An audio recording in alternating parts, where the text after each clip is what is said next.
Vamos dar agora início a um espaço de comunicação e debate, assente em estudos atuais sobre múltiplos fatores e processos de sucesso ou insucesso dos estudantes do ensino superior. Acolhemos os professores e investigadores Dânia Bialik, Carla Sá e Susana da Cruz Martins. Contamos ainda com Conceição Gonçalves da Assessoria Técnico-Científica do PNE, que será a moderadora deste painel. Dânia Bialik, que está connosco à distância, é presidente do Digital Education Council. Há muito que defende o acesso à educação de alta qualidade e o impacto positivo que a tecnologia pode ter para alcançar esse objetivo. Tem apoiado universidades e governos a aumentar o acesso à educação de alta qualidade e a reformar sistemas para que se tornem mais adaptáveis e aproveitem um cenário tecnológico em constante mudança. Carla Sá, da Universidade do Minho, é professora auxiliar do Departamento de Economia da Universidade do Minho e investigadora do Núcleo de Investigação em Políticas Económicas e do Centro de Investigação de Políticas do Ensino Superior. A sua investigação centra-se na economia da educação e do trabalho, com ênfase nas políticas de ensino superior, nas desigualdades socioeconómicas, na mobilidade estudantil e na transição para o mercado de trabalho. É consultora de entidades públicas e internacionais, incluindo o Ministério do Trabalho, da Educação, Ciência e Inovação e a Organização Internacional do Trabalho. Susana da Cruz Martins, do ISCTE, Instituto Universitário de Lisboa, é professora associada e investigadora no Centro de Investigação e Estudos de Sociologia do Departamento de Ciência Política e Políticas Públicas. É coordenadora do Grupo de Investigação de Educação e Ciência e participou e coordenou em projetos de investigação nacionais e internacionais. O seu trabalho incide nas áreas das políticas de educação e do ensino superior, sistemas educativos comparados, desempenho e sucesso escolar, avaliação de políticas públicas e das desigualdades sociais. Passo a palavra a Conceição Gonçalves. Obrigado. Obrigada, António. Boa tarde a todos. Eu acho que o António esclareceu-nos sobre quem é que vamos ter aqui para nos dar a perspectiva dos estudos. Já temos estas nossas convidadas que têm trabalho de fundo feito na área e, sem mais demoras, eu acho que entraríamos e poríamos no ar e dávamos acolhimento ao professor Daniel Bialik, que vai fazer a primeira intervenção e depois daríamos seguimento se tiver uma prova. Posso dar entrada? Podemos? O professor Bialik já nos está a ouvir, António? The Digital Education Council members here in Portugal, particularly Igaz Moniz, the Nova from Portugal, and also our newest member, which is Polytechnic Institute of Viana do Castelo. So I hope I pronounced those all correctly. So my name is Daniel Bialik. I'm the president of the Digital Education Council, originally from Australia, but based here in Singapore, which is our headquarters. And what I'm going to do today is I'm going to just very quickly go through a range of things. Now, this is going to be too fast for you to be able to take notes. I'm going to try and speak slowly, but I'm going to go through this very, very quickly. I've been told I have 20 minutes, so I'm going to keep an eye on the clock, and I will finish around about the bottom of the hour or just a little bit after. And I'm going to walk through a little bit of who we are, first of all, and then what some of the things are that we see today in higher education at the Digital Education Council. So first of all, just to introduce ourselves, the Council is a relatively new organisation. We're only about 18 months old as an organisation, and we were set up really to act as a community of practice of universities and colleges from around the world. About 1/3 of our members are based in the Americas, 1/3 in Europe, Middle East and Africa, and 1/3 here in the Asia Pacific. In just over 18 months, we have become almost 150 universities and colleges from around the world. And of course, we greatly appreciate their support, which enables me to be here today. Part of what we do is that we provide a range of activities. We only wanted to do a small number of things and do them exceptionally well, rather than sort of become everything to everybody. So we provide reports and executive briefings. We do these every month for our members.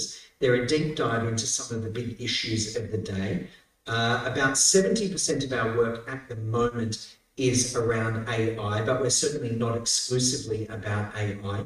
We also explore some of the other big topics like the future of work, the future of higher education, digital and online learning, sustainability, and entrepreneurialism and commercialization.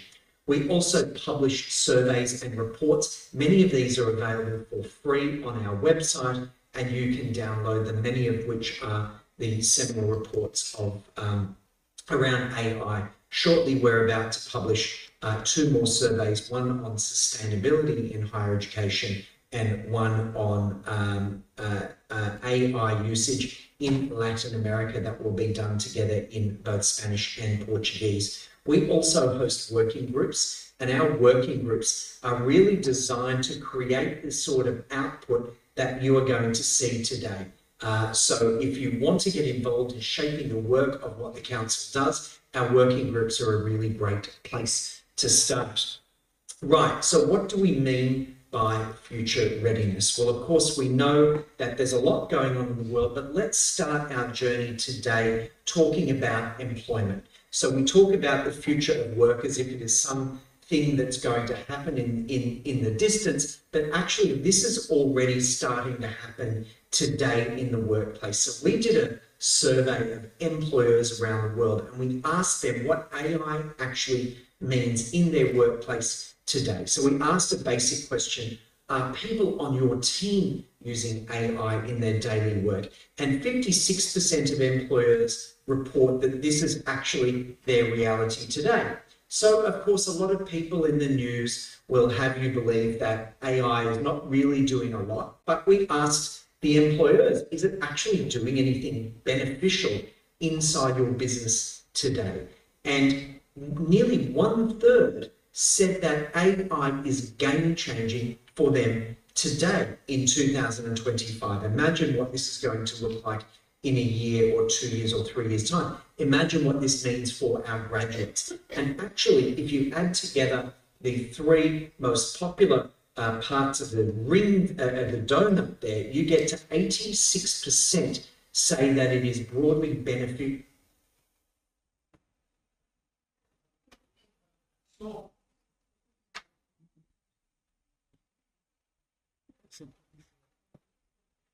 People inside your organisation. Nearly 2/3 of employers around the world said that AI is likely to reduce headcount in their organisation. And so we asked, who are we going to cut? And I think some of these are probably not much of a surprise. And so we look here, we see marketing, communications and public relations. Yes, of course, if you're writing lots of communications or you're creating videos or you're editing things, now we know that the time and complexity of doing that is dramatically reduced through the use of AI. Again, this is in 2025. Imagine what 26, 27 and 28, which is the world our graduates are going to move into. Imagine what that looks like. I thought this was very interesting that, of course, we were surveying leaders around the world and we were asking leadership, what do you think is going to happen? Who do you think is going to be the people who will go? And of course they said, well, not us, right? So I thought that was very, very interesting. And we can see that down the bottom where we look at leadership. This slide here, this very, very busy slide, I really like this slide because I want to express with this slide how it's not just AI that's happening around the world. We have a series of changes that are affecting all of us, but they're happening all at one time. This is leading to higher education becoming what I express as the world's first AI disrupted industry. So we have, of course, demographic changes here in Singapore.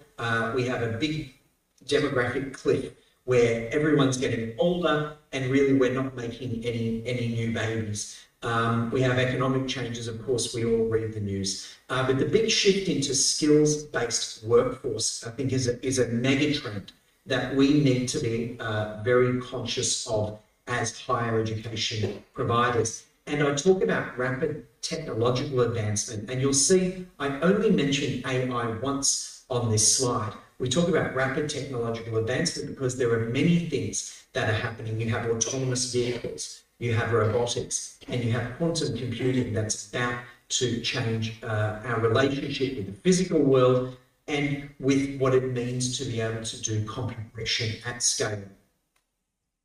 So then we want to survey what's actually happening when we ask students about their uses, because the reality is that the challenges that we face in higher education are really a lot to do with how students are using AI in studies. And we now know from the DEC Global AI Student Survey that 1 year ago, 86% of students were claiming to use AI in their studies, and they're using it at least on a weekly basis. Now, assume that this is close to 100% around the world now.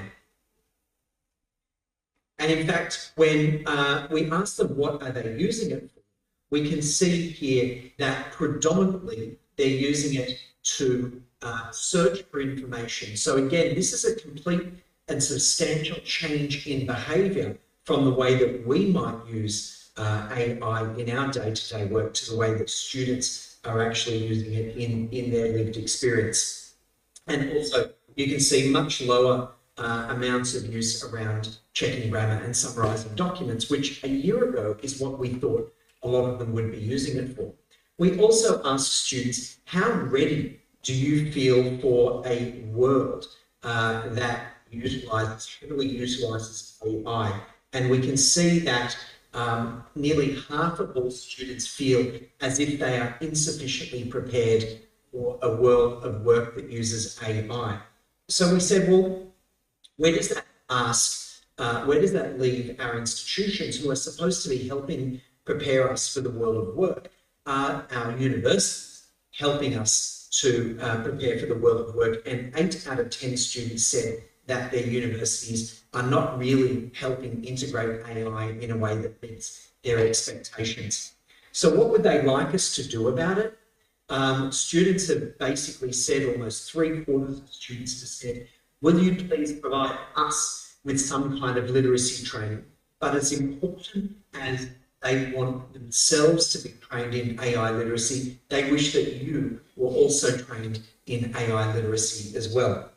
We also conducted a faculty survey earlier this year, and we found that 61% of faculty globally have used AI. Now, you have to remember that 86% of students and 61% of faculty. So this is already a huge gap in experiences between students and faculty. What are they using it for? Well, predominantly they're using it to create teaching materials. Now, we probably know this in late 2025, but actually even more interesting is the fact that more than half of faculty are also using it to support administrative tasks. We've heard over the years that administration is chewing up too much time of faculty. So how can we use AI to really support our faculty to be able to do all of those sorts of things?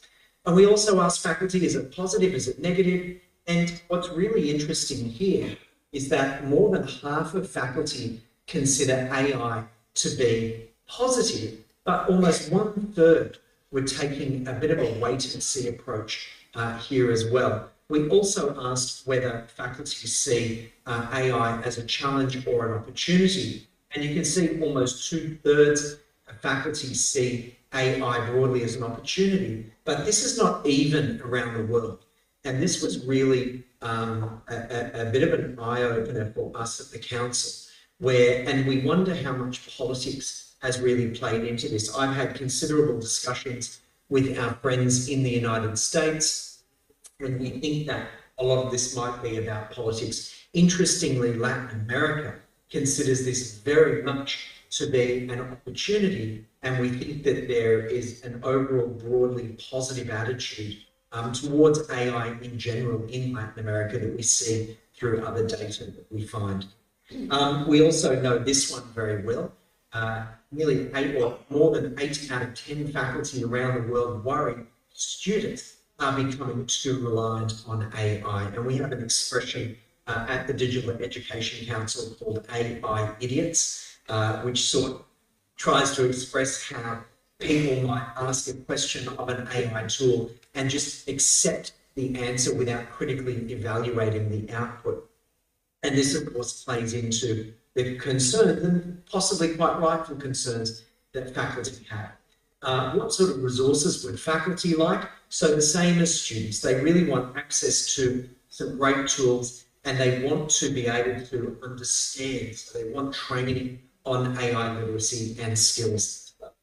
So we know all of the bad news. What do we actually do about it? So in the, say, 10 minutes that I have remaining, I'm going to walk you through some of the resources that we have created at the Digital Education Council to assist universities and colleges around the world. Now, most of this I'm showing you is available publicly. This is actually the beginning of where we think a lot of work really needs to start, which is with governance. So here we talk about AI governance, and we have a series of 4 governance pillars around the way we use AI, the role for people, our internal structure, and the way we communicate, which we think is a bit of a blind spot as we see the social license for higher education beginning to erode around the world, developing clear and consistent communication strategies, not just inside our walls, but with our policymakers, our regulators, our prospective students, our parents, is really, really going to be important. We also took a look during the briefing that we gave to our members around AI governance. We looked at a risk-based approach for classifying AI use cases, everything from open use to prohibited use and literally everything else in between.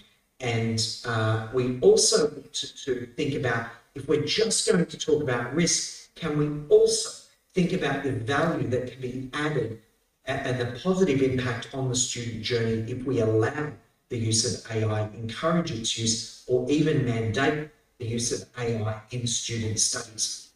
And we also have a great little reckoner here to talk about all the various stakeholders and communication that we need to provide and who we need to speak to, and the sorts of messages that they might want to hear and how they might want to get involved in how our universities and colleges are adapting to the AI world.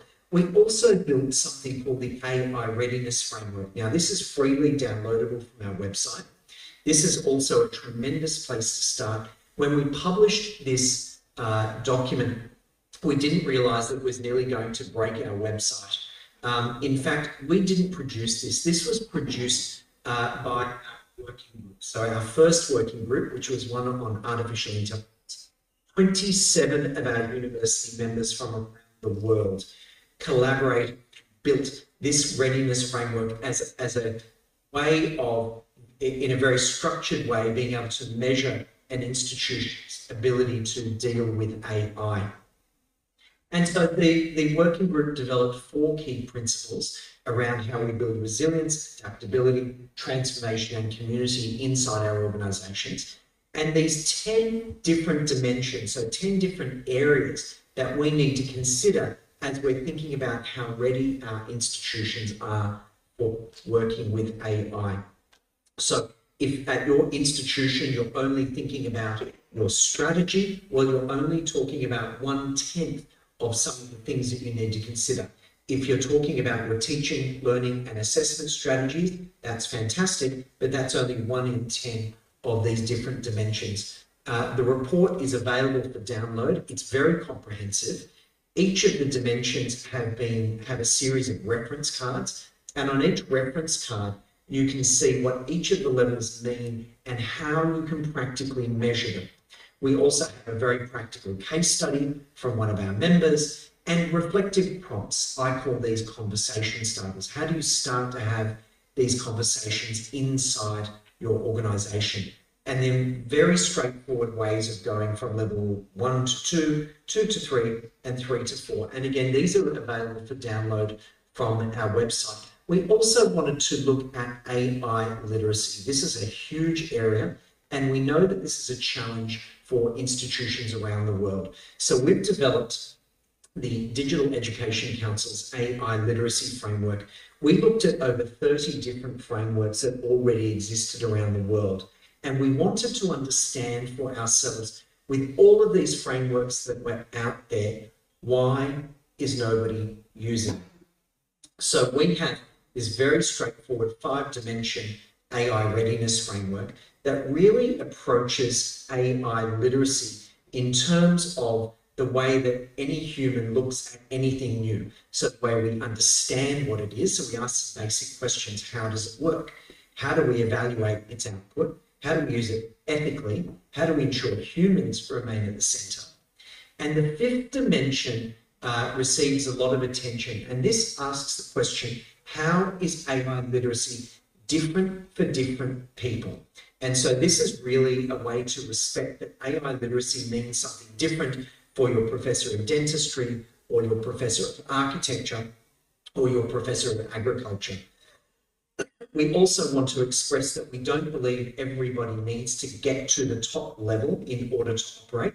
And we have a lot of details around this inside the AI literacy framework. This is available for free for you to download. It's very comprehensive. Please use an AI tool to translate it into Portuguese. Most importantly, these are our suggestions or recommendations. And we strongly recommend that you work with your various departments and faculties around your institution to workshop this and ask them the questions about how relevant is this to them? How meaningful is this to them?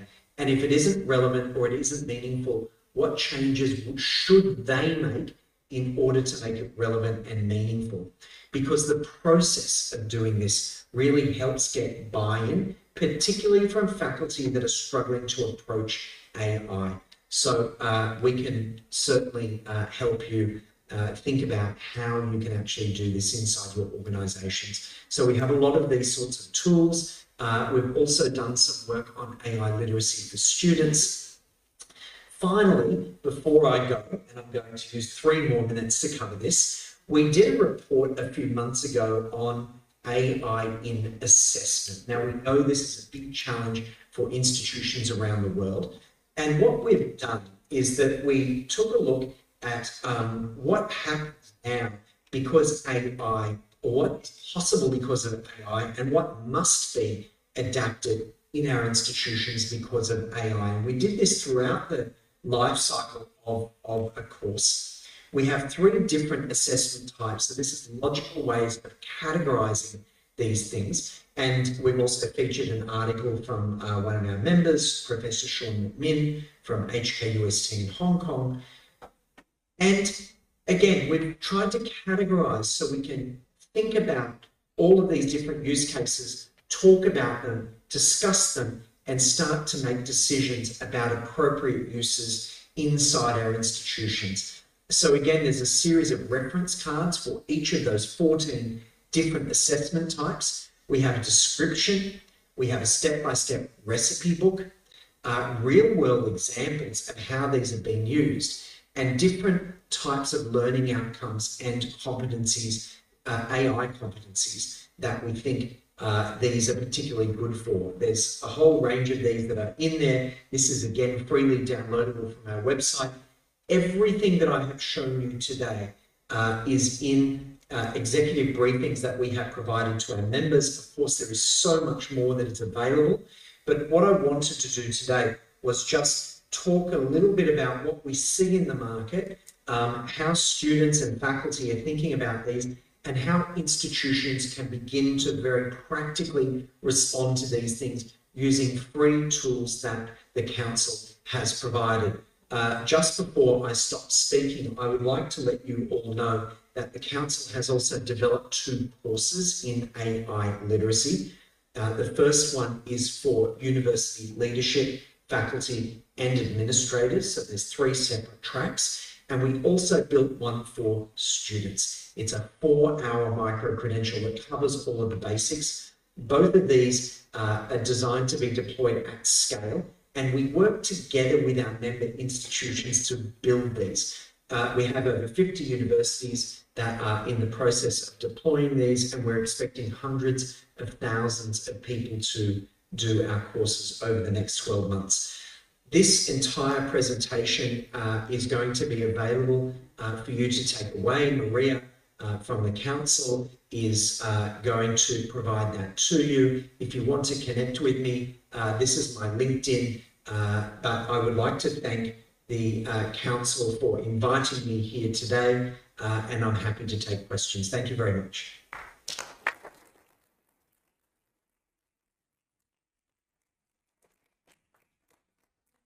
Thank you, Professor Derek. I think that you can hear us, but with some delay. We're is looking hearing us on streaming. But thank you for highlights on future readiness and your very comprehensive readiness framework for AI. I think it's very important because the two presentations we're going to hear after you were falar aqui pensando. Vamos ouvir então pessoas a avançar com os seus estudos, que eu acho que complementem muito desse trabalho que aqui tivemos. Mas muito obrigada.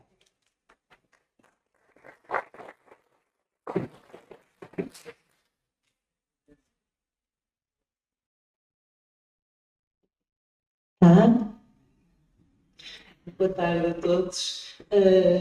Queria dizer-vos que é com muito gosto que estou aqui neste seminário e sobre sucesso e insucesso. Antes de começar com a minha apresentação propriamente dita, queria só dizer que reconheço e que me revejo nas intervenções anteriores, que foram todas no sentido de que este conceito de sucesso ou de insucesso é multidimensional, diz respeito a muitas dimensões da vida e da formação.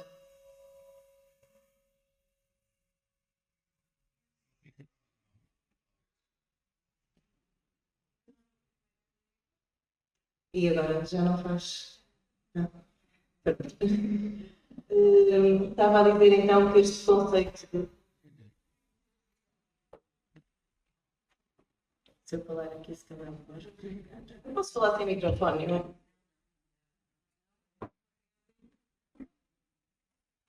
é? É assim que conseguem ouvir-me bem?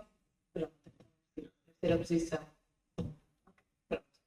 Então, eu estou a dizer que este conceito multidimensional de sucesso abarca a aquisição de diversas competências, a transição para o mercado de trabalho, bem-estar e desenvolvimento pessoal dos estudantes, e depois tem a componente de sucesso académico, que é aquela com que muitas vezes nós confundimos o conceito de sucesso, mas não é sucesso, não é exclusivamente sucesso académico. Ainda assim, o trabalho que eu vos vou aqui apresentar diz respeito a esse sucesso académico e a uma dimensão específica desse sucesso, ou insucesso, se quisermos, que é o abandono no ensino superior no final do primeiro ano.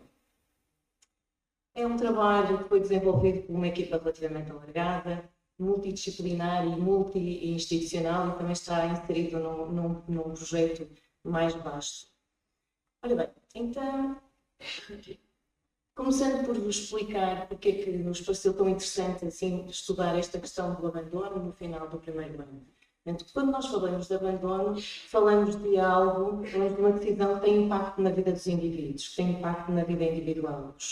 É conhecido dos vários estudos existentes e desenvolvidos até o momento, que os estudantes que abandonam o ensino superior depois têm situações piores ou menos boas no mercado de trabalho e, para além disso, veem a sua possibilidade, as suas oportunidades de mobilidade social limitadas. Quando falamos de abandono, também estamos a falar de equidade. Porquê? Porque o abandono não se distribui de forma uniforme por todos os estudantes. Tipicamente, a incidência de abandono é maior entre os grupos de estudantes que são já por si, por natureza, mais vulneráveis e, portanto, quando temos um fenómeno de abandono, estamos a aumentar digamos que a distância entre esses grupos de estudantes mais vulneráveis e tipicamente mais desfavorecidos relativamente aos restantes.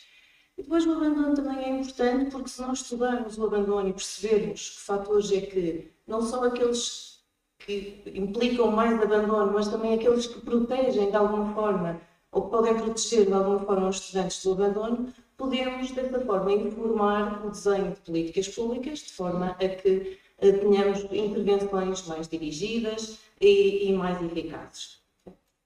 É por isso que neste estudo nós vamos preocupar-nos aqui com identificar ou revisitar os fatores que influenciam o abandono. Fazemos isso para o primeiro ano do ensino superior, porque tal como já foi aqui referido, é aquele momento determinante, é o momento em que a incidência de abandono é também maior, e isto é um resultado reconhecido não só a nível nacional, mas internacionalmente. Aliás, há toda uma literatura e uma vasta literatura mesmo sobre a experiência no primeiro ano do ensino superior e, consequentemente, sobre este abandono. Só para vos dar para vos dar uma ideia de como recentemente tem evoluído a taxa de abandono. Esta taxa de abandono é a taxa de abandono de licenciaturas e mestrados integrados, e, portanto, obviamente que é uma média, e como disse o professor Joaquim Morato, acaba por esconder aqui realidades muito distintas. O que é que nós vemos e porque é que eu trouxe aqui esta evolução recente? Nós vemos que para os cohortes que entraram em 2016, 2017 e 2018 no ensino superior, a taxa de abandono manteve-se relativamente estável, ali em torno dos 10%, mais décima, menos décima. A partir de 2018, e quando comparamos com 2021, o que nós vemos é um crescimento significativo, que coincide de quase 2 pontos percentuais e que coincide precisamente com o período da pandemia. E porquê é que eu queria chamar a atenção para isso? Porque, de facto, a pandemia criou aqui, e no contexto deste estudo nós também decidimos explorá-la, uma oportunidade de investigação interessante. Foi um choque exógeno, foi algo externo que afetou toda a gente em simultâneo. Teve um timing muito claro. Nós sabemos que houve um cohorte de entrantes no ensino superior, os de 2018, que não viram a sua decisão de abandono no final durante o primeiro ano a ser afetada por o que quer que seja que tenha a ver com a pandemia. Já não podemos dizer o mesmo dos cohortes de entrada de 2019, 20 e 2021, não é? Portanto, e este choque exógeno permite-nos, digamos que, falar em efeitos causais. Daí nós temos ido à procura de estudar não só os determinantes do abandono em períodos de estabilidade, mas ter usado esta oportunidade que a pandemia nos deu para verificarmos também, para analisarmos também até que ponto estes fatores que influenciam o abandono se alteram o seu comportamento em períodos de crises, em períodos em que temos choques exógenos, como por exemplo este que aconteceu durante a pandemia. Nós baseamos este estudo na vasta literatura que existe, só para vos dar aqui alguma ideia só algumas ideias tivemos quase soltas sobre o que esta literatura em que nos baseamos tem mostrado. Portanto, os determinantes do abandono são vistos numa grande parte, ou os estudos sobre abandono utilizam em grande parte uma lógica, ou muitos deles uma lógica de investimento em capital humano, em que a decisão de permanecer no ensino superior versus abandonar é tomada baseando os estudantes na comparação dos benefícios e dos custos associados à decisão. Há muitos trabalhos que consideram também as restrições financeiras, a aversão ao risco, teorias de sinalização e de procura de emprego também estão presentes nestes trabalhos que estudam a decisão de abandonar o ensino superior. E depois os trabalhos empíricos identificam, obviamente, um conjunto relativamente vasto de determinantes que passam pelas características individuais, mas também por características das próprias instituições. Este tipo de trabalhos tem encontrado também diferenças na propensão ao abandono consoante as áreas de estudo dos cursos que os estudantes frequentam. Portanto, como eu disse, esta literatura é relativamente vasta, menos vasta, mas ainda assim existente, é a literatura sobre a forma como é que choques, como é que crises podem afetar a forma como estes fatores influenciam o abandono e influenciam a decisão de abandonar. Portanto, mas tipicamente o que estes trabalhos encontram é que essas crises, esses choques exógenos, podem ampliar as desigualdades existentes e podem, inclusive, alterar os determinantes do abandono mais tradicionais. Portanto, é precisamente neste contexto e nesta linha que se insere este estudo, que vos estou aqui a apresentar, em que nós procuramos, digamos, que responder a 3 perguntas, ou em que tivemos como orientação 3 objetivos principais. Portanto, nós pretendemos, por um lado, revisitar os fatores que influenciam o abandono, quais são os determinantes do abandono. Depois, tentamos ver também se esses determinantes se alteram perante a ocorrência de um choque externo, neste caso aproveitando a ocorrência recente da pandemia de Covid-19, e depois, num terceiro momento, o que fizemos foi também procurar perceber se há diferenças entre áreas de estudo em termos de abandono e de que forma é que áreas diferentes foram afetadas também, se é que foram afetadas de forma diferente ou não. O trabalho que nós desenvolvemos é um trabalho empírico, portanto, nós utilizamos dados agregados que agregamos ao nível do curso. Eu, quando digo aqui curso, refiro-me sempre a um par curso-instituição. A fonte de informação é o RAITS, que todas as instituições de ensino superior têm que preencher todos os anos. Como é que nós medimos, entre aspas, ou quantificamos a taxa de abandono de um determinado curso? Nós identificamos todos os estudantes que entraram num determinado ano letivo no ensino superior e, portanto, verificamos se eles aparecem como inscritos no ano seguinte em qualquer instituição de ensino superior portuguesa. Aqueles que não aparecem como inscritos são considerados como abandono. Portanto, sabemos que temos aqui a utilizar um conceito de abandono relativamente alargado, porque há uma parte destes estudantes que, daí a 1 ano ou 2, podem decidir regressar ao ensino superior. Portanto, é só o abandono no ano imediatamente a seguir ao da primeira entrada no ensino superior. Portanto, usamos os dados relativos ao ensino superior público para podermos utilizar algumas variáveis que não estavam disponíveis para o ensino superior privado e que achamos que eram relevantes, que eram interessantes de serem utilizadas, e limitamos a estudar as licenciaturas e mestrados integrados. Portanto, utilizamos um modelo estatístico para explicar então a taxa de abandono em termos globais, comparando o período da pandemia com o período durante a pandemia e também comparando entre áreas de estudo, nomeadamente os cursos das áreas STEM com os cursos das áreas não STEM, e usamos uma série de variáveis explicativas nesse modelo que incluem muitas características da composição estudantil dos cursos, mas também a propensão ao desemprego, o tipo de instituição e lá está a área de estudo em que o curso se insere. Eu vou agora então apresentar-nos só aqui alguns dos resultados. Portanto, nós temos muitos resultados, mas eu achei que havia alguns que são mais interessantes e, portanto, para tentar manter-me dentro do tempo que me foi concebido, eu ia começar então por vos falar dos resultados que nós obtivemos relativamente aos estudantes de primeira geração no ensino superior.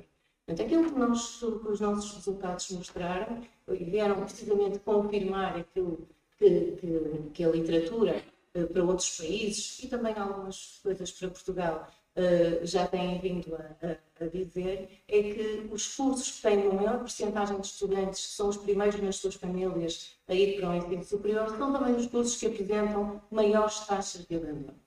Portanto, os estudantes que são primeira geração têm abandono mais do que os outros estudantes. O que nos pareceu interessante é que quando nós fomos comparar período antes da pandemia, ou com os cohortes da pandemia. O cohorte antes da pandemia é só o cohorte que entrou em 2018, 19 e 20 são os cohortes depois da pandemia. O que nós verificamos é que esse efeito, esse aspecto negativo, ou essa diferença que existe entre os estudantes que são primeira geração relativamente aos restantes, se agravou durante a pandemia. Portanto, tornaram-se ainda mais propensos a abandonar quando comparado com os colegas que não são da primeira geração no ensino superior. Algo semelhante aconteceu com os estudantes internacionais. Portanto, os estudantes internacionais também mostramos que têm taxas de abandono sistematicamente mais elevadas do que os colegas que são os estudantes nacionais. Essa diferença agravou-se bastante, ainda de forma mais acentuada do que para os estudantes de primeira geração, agravou-se bastante durante o período da pandemia. O que é que aconteceu diferente? Acontece diferente, por exemplo, com os estudantes bolseiros. Os estudantes bolseiros tradicionalmente estão associados a menores taxas de abandono. Portanto, o que claramente nos remete para um efeito protetor que as bolsas de estudo têm nos nossos estudantes no ensino superior. Durante a pandemia, o que é que aconteceu a estes estudantes bolseiros e ao seu comportamento em termos de abandono? É verdade que se agravou.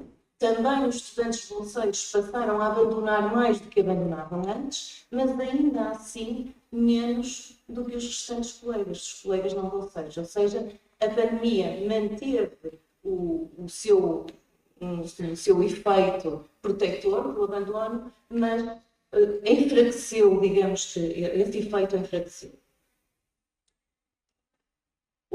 Algo semelhante acontece também com os estudantes que estão colocados nos cursos da sua preferência. Nós utilizamos aqui como indicador a percentagem de estudantes do curso colocados na sua primeira opção, no concurso nacional de acesso, e de facto, quanto maior é essa proporção de estudantes, que tipicamente são estudantes mais satisfeitos e cujo perfil está mais ajustado ao próprio curso, apresentam uma menor. Esses cursos com maior taxa de proporção de estudantes em primeira opção apresentam uma menor taxa de abandono.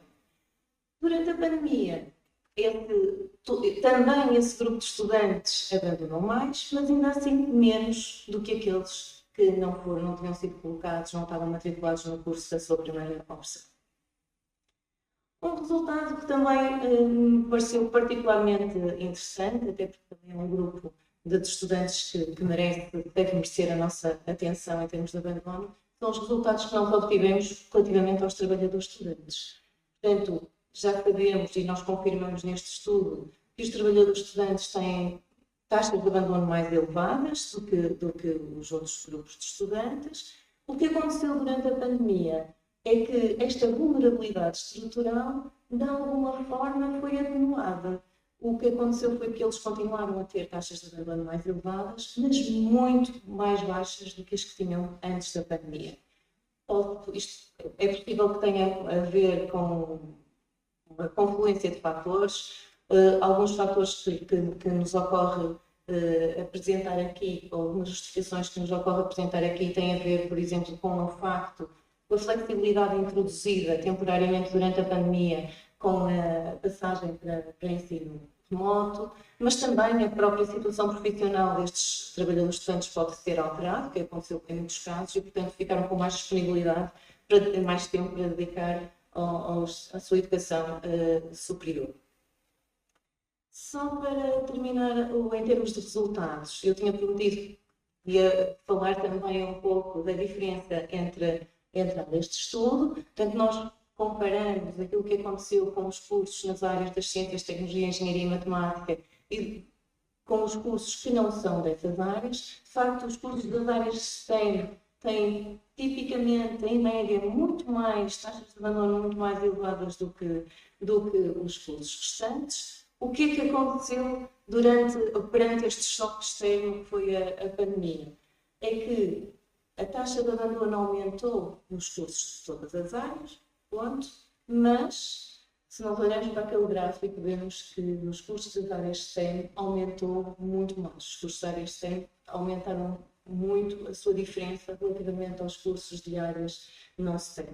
Então é possível que isto tenha a ver com o facto de, sendo estes cursos tipicamente cursos com uma componente laboratorial e aplicada, de mãos na massa, entre aspas, maior do que noutros cursos, não podendo realizar esse tipo de atividades, é natural que muitos estudantes tenham ficado desapontados, desiludidos e,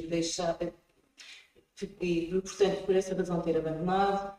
Pode ter acontecido também que o facto destas áreas serem exame de matemática com prova de acesso, exame que foi em que os estudantes tiveram notas muito elevadas nos anos da pandemia. Pode também ter dado um sinal errado de competências que os estudantes pensaram que tinham, por isso candidataram-se, e depois quando chegaram ao ensino superior constataram que não tinham, que lhes faltavam. Portanto, estes são apenas dois fatores possíveis, não é necessariamente só estes fatores que explicam esta situação.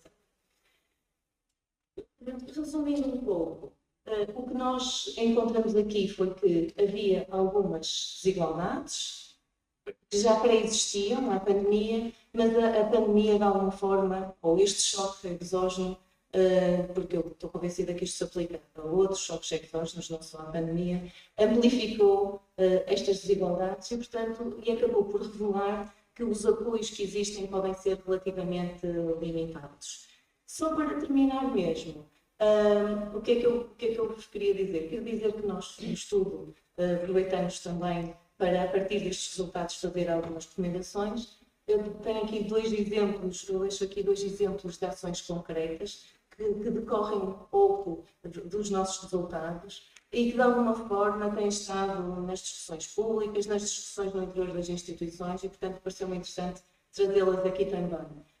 Uma delas é um exemplo de uma ação concreta, é a expansão do programa de bolsas. De facto, as bolsas protegem os estudantes de situações de abandono, portanto, se protegem, temos que realmente alargar a cobertura a um maior número de estudantes possível dentro daqueles que precisam, como é obviamente. Não foi totalmente suficiente, não resolveu tudo e, portanto, isso chama a atenção para a necessidade de outros apoios que sejam complementares a estas bolsas. O segundo exemplo da ação tem a ver com o desenvolvimento e implementação de sistemas de monitorização precoce, que permitem identificar estudantes em risco, nós verificamos e dirigir a esses estudantes, digamos, ações mais personalizadas a esses alguns grupos de estudantes. Nós, neste trabalho, identificamos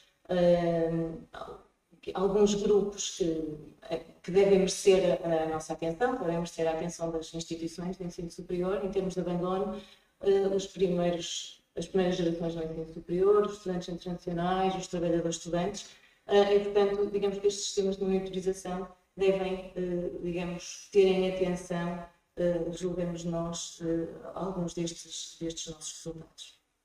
Obrigada, e desculpe-me porque acho que isto é.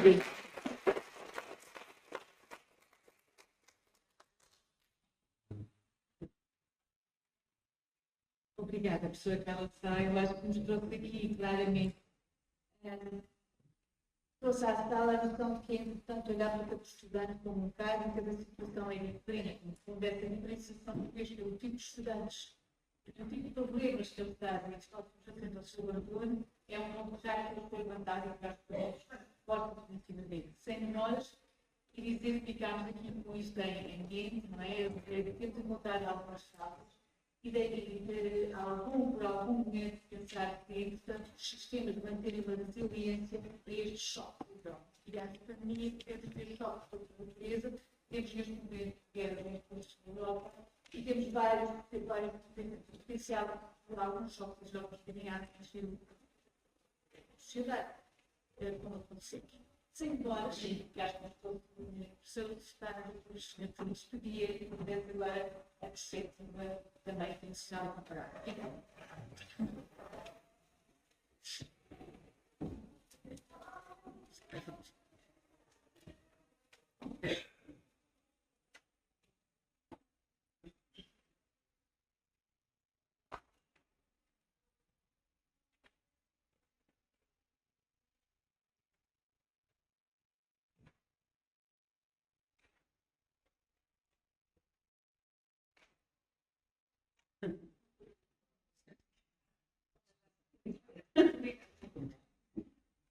Não tem o microfone de cima, é melhor. Bem, começo por cumprimentar toda esta audiência e agradecer o amável convite. É com muito gosto que participo nestes seminários do Conselho Nacional de Educação e, sobretudo, com muito contentamento de estar a participar e contribuir para a discussão de um tema, permitem ser um problema, mas um problema, sobretudo, de investigação, mas que é muito relevante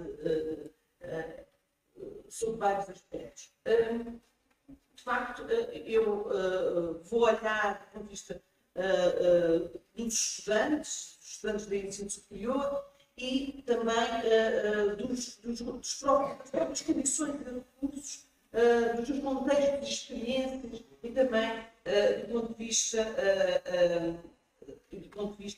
da própria integração académica, da própria integração nesse espaço do ensino superior. Por favor, falar na direção do micro, está bem? Mas o micro não está na minha direção. É só botar o micro na sua direção, está bem? Onde? Certo. Dá para si. Peço desculpa. Mais um pouco. Certo, assim? Ótimo. Obrigado. Obrigada. Muito bem. Alguns de vocês já conhecem certamente alguns dos dados que vou apresentar. A ideia era muito trazer uma concepção de democratização deste espaço do ensino superior. As questões do sucesso são enquadradas e vem muito a propósito depois da introdução que tivemos a este seminário, eu envolveria no perímetro do sucesso as questões do acesso, do desenvolvimento e de sustentabilidade de uma formação no ensino superior e também a conclusão da formação, de uma formação, de um grau, etc. Já foi dito, o conceito académico, de sucesso académico, inclui muitos significados.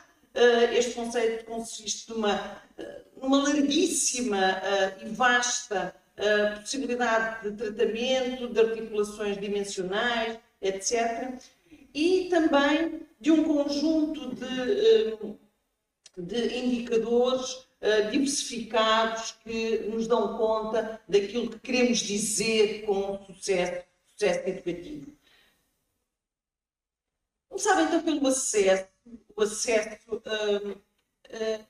começava por tendo aqui um arco temporal que vai desde os meados dos anos 90 até 2024 para 24-25 para os inscritos, não para os que concluíram o 12º, e aquilo que vemos é uma forte correlação, chamo-lhe correlação porque existe mesmo uma forte correlação entre a variação destes indicadores, é 0,92, mais ou menos, que estão muito ligados a estes indicadores, ou seja, concluir o ensino secundário disponibiliza e possibilita, de facto, o acesso ao ensino superior. Não temos os dados do último ano, mas sabemos que esses dados apresentam uma quebra incrível. Não queria adjetivar, mas ainda não são mas já adjetivei, não é? Os dados de conclusão do 12º ano são dados que ainda carecem de confirmação, obviamente, mas, por exemplo, dos alunos que se apresentaram a exame de português, 77 mil alunos, só 63 mil, obviamente, tiveram aprovação. Conhecemos que este ano, no acesso ao ensino superior, esteve implicado de uma forma clara os exames para a conclusão dos 10º e dos 11º anos e, portanto, Claro que o diferencial entre aqueles que concluem o ensino secundário e aqueles que se candidatam ao ensino superior engloba várias razões, já por aqui faladas, de natureza económica, da habitação, etc. Mas a variação deste diferencial tem outras razões que podemos depois falar com maior profundidade e associando alguma informação que já vamos tendo. Existem vários modelos que tentam explicar o abandono escolar. Eu não vou. Este modelo é amplamente conhecido, mas muito complexo de o explicar aqui.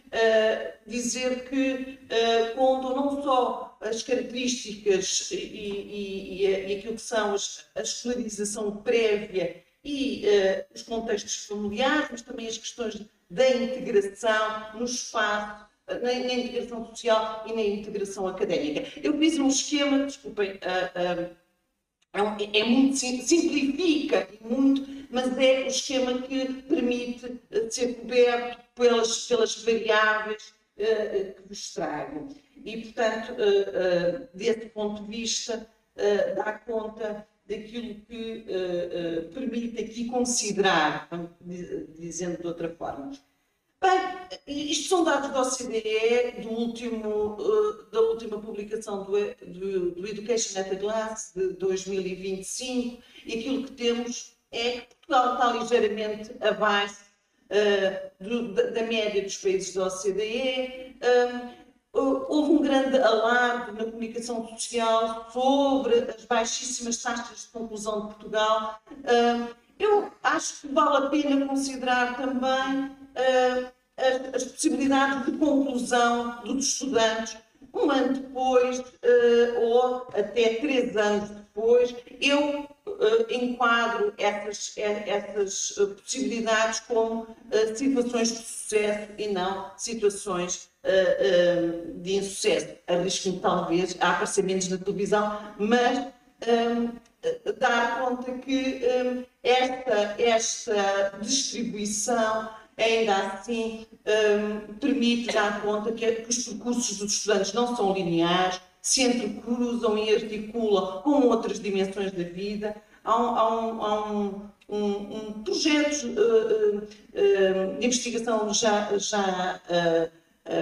com alguns anos, coordenado pelo professor António Firmino da Costa aqui presente, e com o professor João Teixeira Lopes, que aprofundaram aquilo que eram as trajetórias dos estudantes do ensino superior. Elas são muito diferenciadas e a razão porque saem, voltam e fazem os seus estudos é muito diferenciada. Bem, mantenho estes dados, mas para dar conta de uma impressionante regularidade.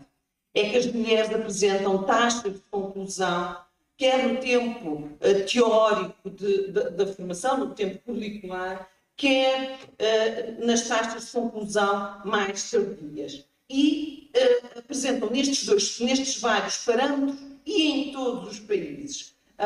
Há uns autores franceses, Stabile e Baudelot, que já há muitos anos falavam da estranha energia escolar das raparigas. Eu acho que valia a pena olhar para a tese que atravessa, valia a pena estudar e aprofundar esta espécie de lei geral que observamos, não é? E que dá conta, eu acho que já não estou direta no microfone, dá conta de facto desta ampla regularidade e que valeria a pena conhecermos e investigar os mecanismos e os contextos que estão por trás desta grande regularidade. Bem,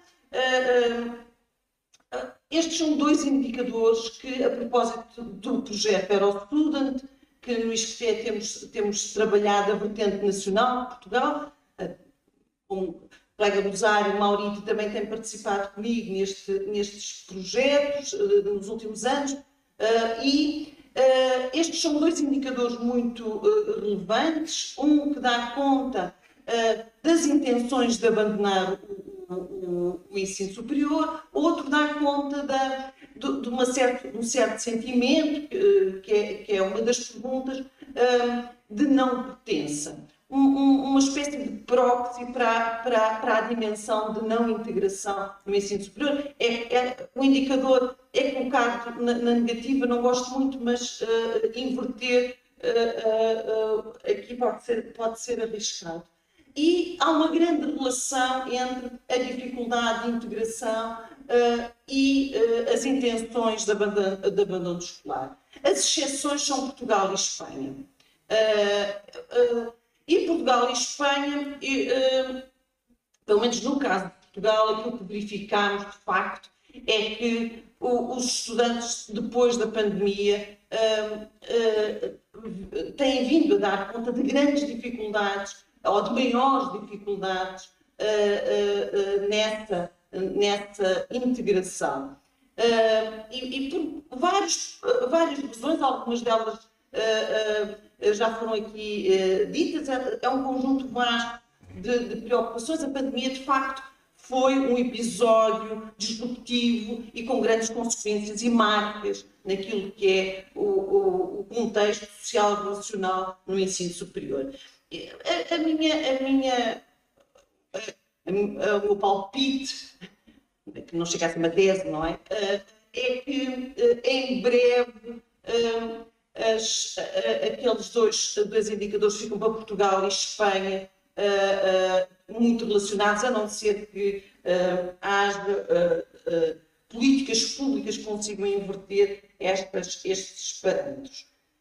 Bem, eu acho que esta diferenciação, por isso é que se pode explicar aqui também qualquer coisa, que é as mulheres dão conta de menores intenções de abandonar o estudo, mas dão conta de um sentimento de maiores dificuldades na própria integração do ensino superior. Talvez seja aqui que esteja a nossa singularidade enquanto país.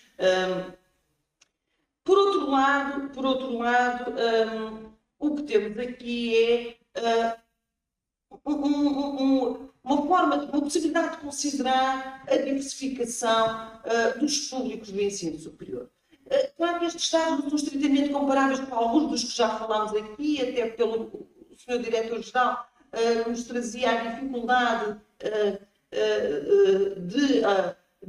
da presença de estudantes com limitações ou deficiências permanentes. Isto é uma pergunta feita aos estudantes, mas o que nos tem dito este inquérito é que ao longo dos anos a sua presença tem aumentado e, portanto, o espaço do ensino superior tem se tornado um espaço mais aberto a esta possibilidade. Bem,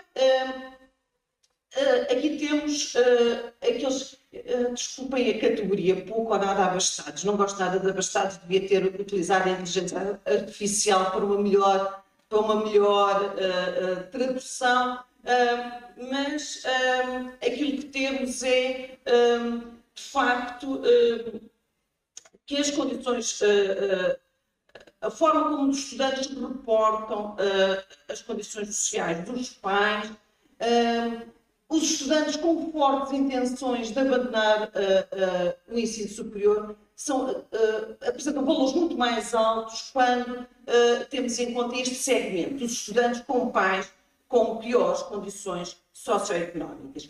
Isto é tanto mais relevante no caso português, quando sabemos que os pais e as famílias são a componente principal da estrutura de rendimentos dos estudantes do ensino superior. São os pais que sustentam os filhos, neste caso, quando nos seus percursos, nas suas trajetórias escolares no ensino superior e tornando relevante as desigualdades e tornando relevante as próprias condições económicas da família, sobretudo em alturas de eventos como a pandemia e outras situações que reforçam os contextos de crise. Família, aqui o que temos é as tais intenções de abandonar e os sentimentos de não pertença, e estes valores aumentam à medida que os estudantes reportam, dão conta de dificuldades financeiras entre as suas famílias. No quadro das despesas, Portugal, há aqui uma divisão, uma distribuição entre as despesas com o custo de vida, que sabemos que em Portugal são altas e que a habitação, a residência, ocupa tem um grande protagonismo, mas as despesas relacionadas com o estudo é uma categoria que abarca propinas, despesas em exames, despesas com os estudos propriamente ditos, manuais, livros, etc. E aqui o que temos é que no contexto europeu, Portugal conta já com um peso deste tipo de custos muito distantes de países como a Dinamarca, a Suécia e a Finlândia. Não vou gastar muito tempo com este slide. Ali onde diz taxa de conclusão, leiam conclusão em milhares, está bem? Porque a percentagem que está nesta coluna é a percentagem de bolseiros, que é a linha cinzento claro, que não sei porquê desapareceu aqui da legenda, mas e o que temos é que durante o tempo as dinâmicas de escolarização no ensino superior acompanham as dinâmicas de cobertura dos próprios bolseiros e, portanto, isso dá conta de, como já foi dito e já foi muito reforçado, que os beneficiários de apoios públicos, nomeadamente de bolsas, os estudantes bolseiros, são estudantes que acabam, têm uma maior taxa de conclusão, têm menores intenções de abandonar os estudos porque isso se deve não só a possibilidades de uma maior equidade económica e possibilidades de pagar, por exemplo, as propinas, mas também porque isso aumenta um compromisso com o desenvolvimento da sua formação. É interessante que num estudo que fiz com os estudantes do ISCTE, por exemplo, ter estatutos como ser delegado de turma, pertencer à Associação de Estudantes, melhorava muito as possibilidades de conclusão da formação e lá está, isso está muito relacionado com as questões de integração académica e dos benefícios disso para o desenvolvimento da própria formação. A experiência de discriminação em contexto académico é um indicador relativamente novo, que ainda estamos a tentar consolidá-lo em termos de qualidade. Esta discriminação refere-se a vários parâmetros. É perguntado aos estudantes se alguma vez sentiram discriminação em relação ao género, em relação à sua orientação sexual, em relação às características do seu corpo, em termos raciais, em termos também daquilo que é as suas condições económicas, etc. E, de facto, esta diferença de discriminação parece piorar muito a sensação e as possibilidades de integração no sistema do ensino superior e também as intenções de abandono. Eu retomava um bocadinho alguns dos discursos iniciais, davam conta de que os valores democráticos da boa convivência em liberdade são boas orientações para melhorarmos dimensões de integração dos nossos estudantes do ensino superior. O inquérito tem algumas variáveis sobre relação educativa, sobre se os professores dão feedback, e são informações muito interessantes para percebermos como é que os estudantes interpretam e analisam o próprio desenvolvimento da sua formação. Um desses parâmetros é se eles acham que estão a ter desempenho, e isso é uma dimensão também relativa em relação aos seus colegas, e quando acham que estão a ter um bom desempenho escolar, ou seja, que estão a aprender e estão a ter resultados positivos, aumenta o sentimento de pertença e aumenta também e diminui as intenções de sair do sistema. Bem, ficava aqui só com algumas notas, não são bem conclusões, são se calhar possibilidades de reflexão, mas dizer-vos que a sustentabilidade e manutenção dos estudantes tornou-se mais complexa depois da pandemia. Houve, no pós-pandemia, aumento dos custos, ou seja, na última aplicação do questionário, no último inquérito, no ano letivo 23 a 24, dava-se um aumento dos custos, com significado do ponto de vista das dinâmicas que se observam entre os vários países, maiores dificuldades com a integração social e até institucional, no campo institucional, portanto, aspectos críticos no que respeita àquilo que são as possibilidades, as capacidades institucionais de reter os seus jovens. Aqui não é retenção como estamos habituados em relação ao básico e ao secundário, é a forma como o próprio sistema, as próprias instituições retêm os seus estudantes e, portanto, houve também um aumento claro das intenções de abandono, sobretudo para grupos específicos de estudantes, como vimos também com a intervenção anterior, portanto, o alargamento e a diversidade na composição da população é uma grande riqueza. Ela devolve-nos aspectos diferenciados em relação àquilo que é o sucesso e a construção de trajetórias de sucesso. Vimos em relação ao género, vimos em relação às origens sociais, com os estudantes com necessidades específicas, mas podemos ver também com a idade, em relação àqueles que vêm do ensino profissional e das vias gerais, com percursos de imigração ou com origens imigrantes e até com estudantes trabalhadores. Acho que é importante, e agradeço à oradora, à minha colega anterior, que avançou também com questões ligadas às políticas públicas no olhar do ensino superior. Acho que é preciso considerar este modelo de acesso. Ele não está a oferecer oportunidades educativas a todos os estudantes, já muito se fez, mas eu acho que é preciso atender melhor a este problema. Tem de se atender melhor também, ou de uma forma mais direta, às desigualdades. Reforço, como a anterior colega, em relação às bolsas e também criar lógicas de integração institucional. Eu acredito que as experiências que nos vão ser contadas a seguir dão conta de como isso foi muito importante para melhorar as possibilidades de sucesso entre os nossos estudantes. E desculpem se mal falei um bocadinho.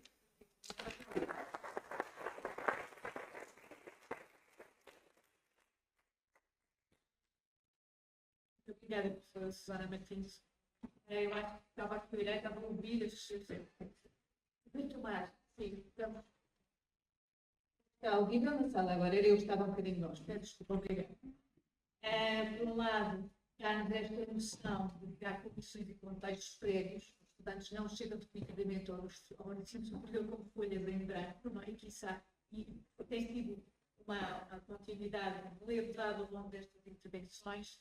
E, por outro lado, a importância dos sistemas que são, quer as instituições de ensino superiores, quer o próprio suporte social que está dentro delas, ou nas comunidades, nas famílias, ou nos espaços dos estudantes. Eu, no formulário, vou antes convidar a sala, porque estamos aqui com alguns dilemas, convidar a sala a colocar algumas questões. Já não temos o professor Bielin connosco, mas deixou o convite, porque em Singapura ele já está meio, já é meio-noite qualquer coisa. Exatamente, eu acho que foi um mérito ele estar aqui connosco, apesar da diferença horária, mas ele convidou-nos claramente a visitar aquele site e a procurar uma informação enorme para que ele está à disposição naquela comunidade de trabalho que nos falou, e por outro lado também deixar Caso alguém queira fazer uma questão, se encaminhar para o Conselho para que nós podemos chegar e ele caso de gosto de tempo. Agora, peço passar, eu acho que alguém que eu possa escolar ter o seu apoio para colocarmos questões da pessoa da Casa Saia, a pessoa de Saia, assim, que estão aqui connosco e deram estas instituições de estudos muito poder entrar dentro das gente.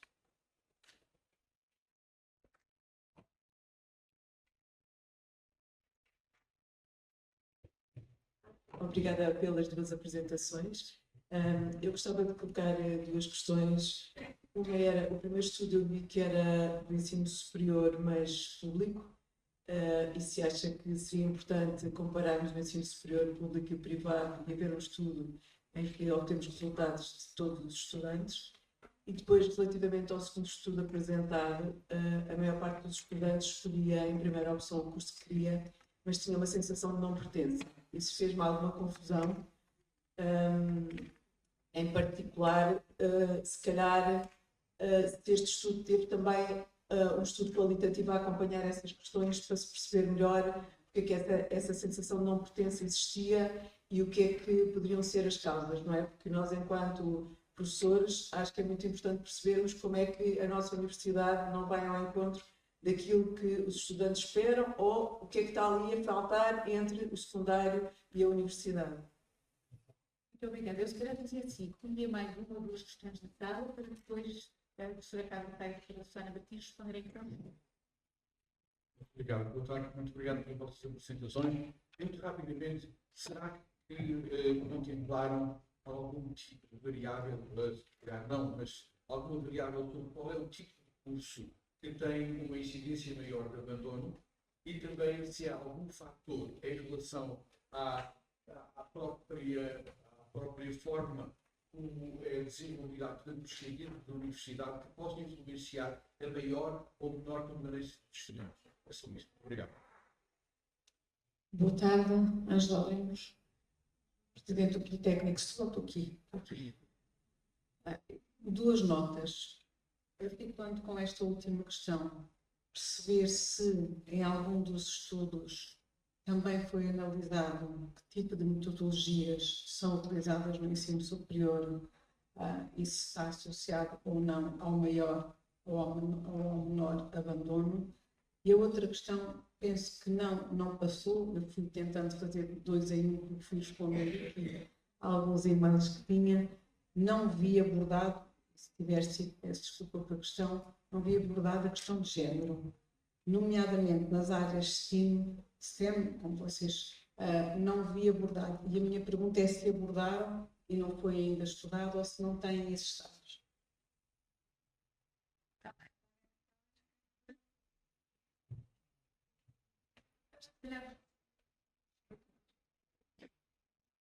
Quero passar a questão com este conjunto de questões de ouvirmos.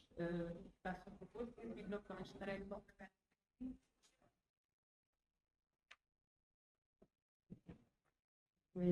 Ora bem, obrigada pelas questões. Então, tanto pela questão da extensão do estudo ao ensino privado, nós temos esse trabalho em curso. Como queremos levar algumas variáveis do National do Facebook e que se aplica ao ensino público, optei por apresentar aqui aquilo que já são resultados nítidos, digamos, que já estão totalmente trabalhados, mas sim estamos a trabalhar no ensino, em estender a análise, aliás, ter o ensino público e privado na mesma análise, em termos preliminares, eu posso dizer que os determinantes funcionam quer no setor público como no privado. Portanto, aqueles impactos negativos que têm os estudantes de primeira geração no ensino superior, que têm todos esses os impactos, os fatores que influenciam negativamente o abandono ou positivamente o abandono, mantêm-se semelhantes, poderão ter eventualmente intensidades diferentes, mas em termos de fator de importância para a decisão de abandonar, são semelhantes. Nós não identificamos um curso ou um top dos cursos que têm mais abandono. Fizemos só por áreas de estudo e foi daí um bocadinho que surgiu também a ideia de compararmos os cursos das áreas STEM, porque de facto se destacavam, como se tenta todos que em média têm bastante mais abandono que as restantes. Portanto, foi daí que surgiu a comparação das STEM, dos cursos de áreas STEM versus não STEM. Então, como eu disse, nós recolhemos informação para este trabalho. É a informação do RAITS. A informação do RAITS é a informação, digamos, quase administrativa, no fundo, tem estudantes, tem algumas características individuais, mas não temos informação relativamente às metodologias de ensino, levadas às pedagogias das instituições. Isso exigiria um tipo de análise de estudo complementar e muito qualitativo até, mais qualitativo do que quantitativo. Só uma última nota em relação à questão do género. Nós consideramos e analisamos a questão do género no abandono, no nosso estudo. Eu não apresentei aqui, porque, de facto, como viram, consegui ultrapassar bastante o tempo que me foi destinado, portanto, eu tive que fazer uma opção, mas a verdade é que nós mostramos que as raparigas abandonam menos que os rapazes. Portanto, em média, as raparigas abandonam menos que os rapazes e, perante choques, como foi a pandemia, esta diferença de abandono entre raparigas e rapazes não.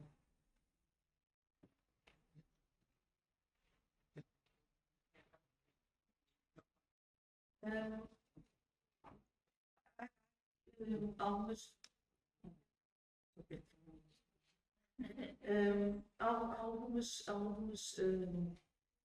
questões que eu acho que só me ter aqui alguma articulação. De facto, o inquérito do Eurostudent, o inquérito europeu, não equaciona se é a primeira escolha, embora nós em Portugal perguntamos se foi a primeira escolha, e isso, de certa forma, está relacionado com as intenções da pandemia.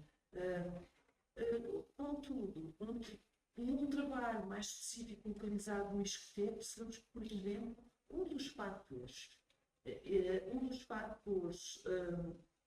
que parece predizer melhor aquilo que são as taxas de conclusão são as médias de ACAD. E isso pode-se ligar ainda a um entendimento limitado da configuração de trajetórias de sucesso e das possibilidades de trabalho educativo e pedagógico no espaço educativo. É só ainda uma possibilidade. Contudo,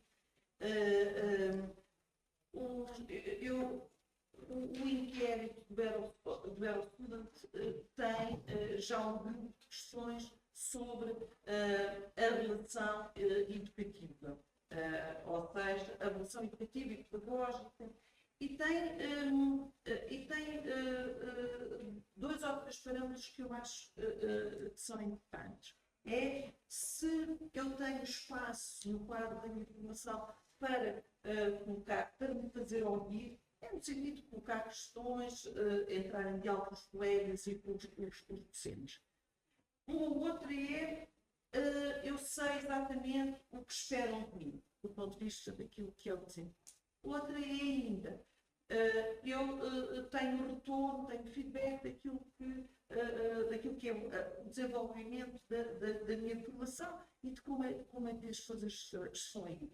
Dizer de uma forma simplificada, não tenho aqui a designação exata dos indicadores.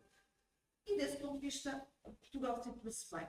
Ou seja, desse ponto de vista, nestes vários parâmetros, Portugal situa-se bem no sentido de este inquérito não isola instituições, não é?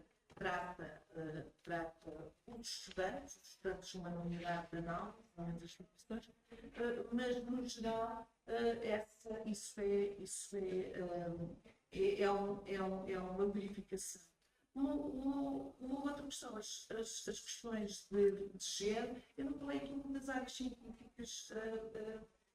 Cheguei a ter no próprio PowerPoint, mas acho que o tempo é um curso muito limitado, não cabe tudo, mas de facto aquilo que temos verificado é as maiores dificuldades de compreensão estão muito na área das tecnologias, nomeadamente nas tecnologias de informação e computação, etc.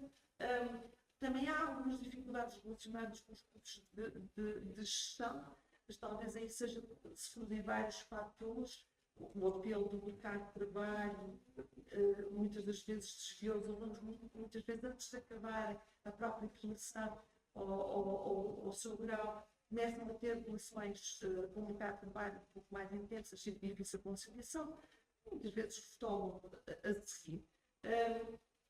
E o que se nota é que, apesar de tudo, a entrada das mulheres é lenta em algumas áreas, ainda não estão de uma forma flagrante, mas tem sido progressiva, ou seja, paulatinamente temos verificado que estes estudos têm comunidade, mas sendo mais difícil de encontrar homens, por exemplo, nas áreas da educação ou da formação de pessoas.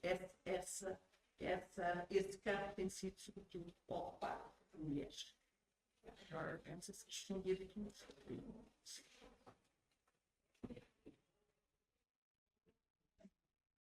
Eu acho que estamos todos, se calhar acaba a chega, com certeza respondemos, se há mais alguma questão na sala. Eu acho que vamos agora fazer o intervalo, agradecer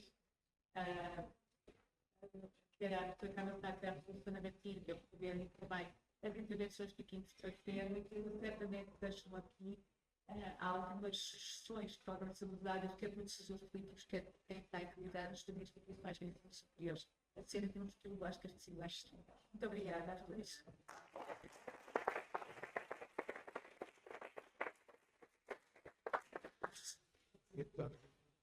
O António vai ser difícil agora, penso que temos 15 minutos, bastante, temos na sala de pedidos, por favor, está bem? Obrigada.